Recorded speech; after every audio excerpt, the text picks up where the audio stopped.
Hey there everyone, we got a good one for you today. I'm trying something new here by doing an actual game first impression. Not a game specifically, but a huge mod for a game that's been all but forgotten by its original developers.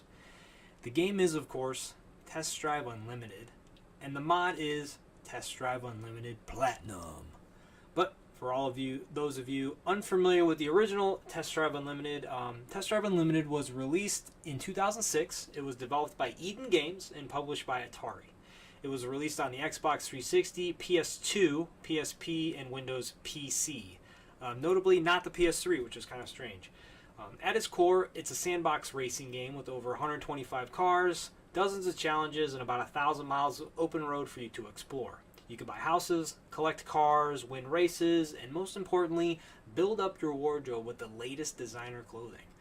It was marketed as an MOORG, or Massively Open Online Racing Game.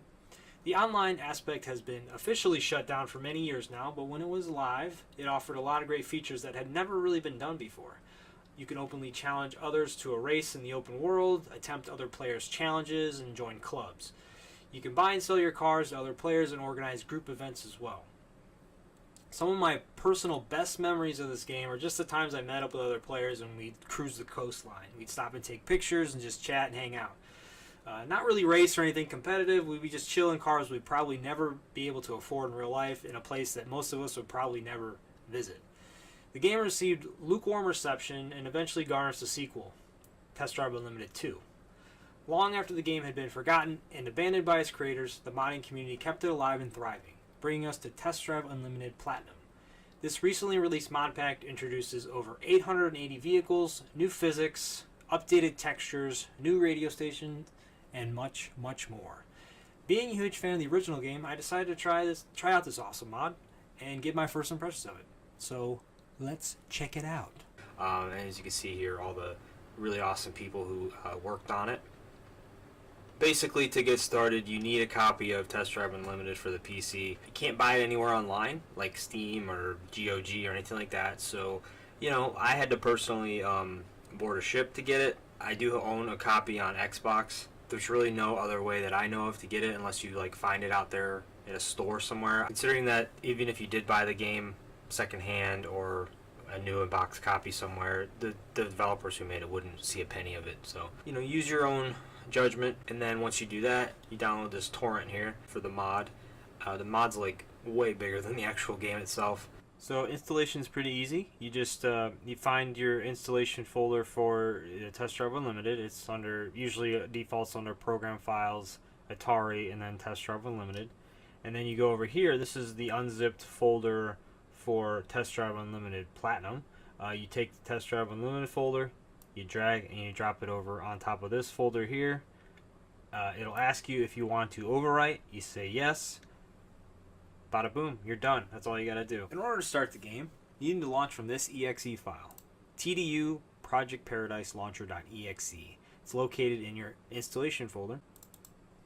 Once you open that up, make sure you have big.bnk selected. Everything else I leave off. Use it at your own discretion. I've noticed that using some of these options will make the game crash or act weird. So, try them out if you want, but I recommend having it just like this. Go ahead and hit start. So when you initially launch the game, you'll be greeted with a screen where you need to create a profile and enter your serial key. Create a profile name and enter your serial key that came with your legitimately obtained copy of Test Drive Unlimited. And make sure you don't select the Game Spy option there. After that, you're free to start a new game. But first, I highly recommend going over to the options and tweaking them to your liking. Go over to video. As you can see, the options are extremely limited. You can tell this is a port of an Xbox 360 game. But make sure everything looks good and head on back. Make sure you also hit apply when you're done or the settings won't stay. After that, if you're using a controller, you have to painstakingly set each control manually for all the driving controls and stuff like that. What I did is I set enough controls to my Duke Xbox One controller to be able to drive around with, and then I left all the menuing options basically to the keyboard or mouse. After that, you hit confirm and you're good to go there. And then finally, the one thing I highly recommend is going into audio and setting the vehicle volume almost all the way to the bottom. As you can see, it's one notch from the bottom because the mod makes the vehicle's noises, the engine noise and stuff, extremely loud in comparison to everything else. Even at 1 bar, it's still almost the loudest thing in the game. I don't know how to change it or fix it, but as it stands like that, I would say this is probably where you want to be.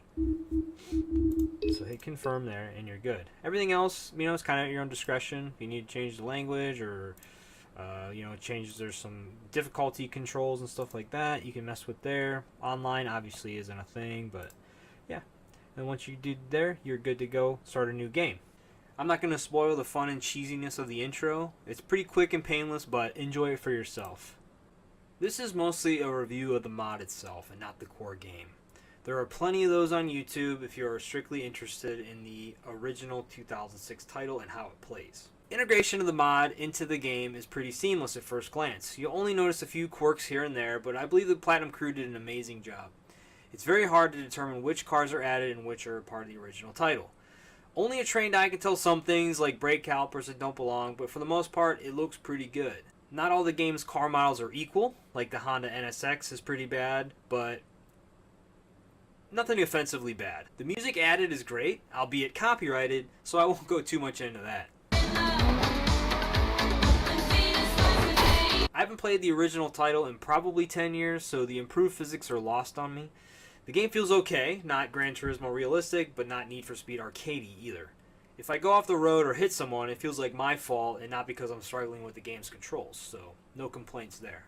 In terms of graphics, the game holds up really well for a 2006 title. It runs like butter on my high-ish end system like it should, and as long as you come into the game with your expectations in check, I don't think the dated graphics will divert your immersion too much. Some textures are a little muddy, and the pop-in of some assets are pretty noticeable, but as a package, the game still looks really good. In summary, I can't recommend this mod enough if you like racing games, especially if you're a fan of the original Test Drive Unlimited. But if you've never played it before, now's the best time to try it. The mod's free, and the only real challenge is getting a copy of the original game. Test Drive Unlimited has been completely abandoned. Both companies associated with it have gone out of business, Atari and Eden Games, so if you legitimately found a new copy of this game somehow and bought it, the devs wouldn't see a single penny of it. So check your moral compass because it might be spinning in this case. Anyways, I hope you enjoyed the video. Let me know what you think about this mod down in the comments. We'll see you next time. Bye.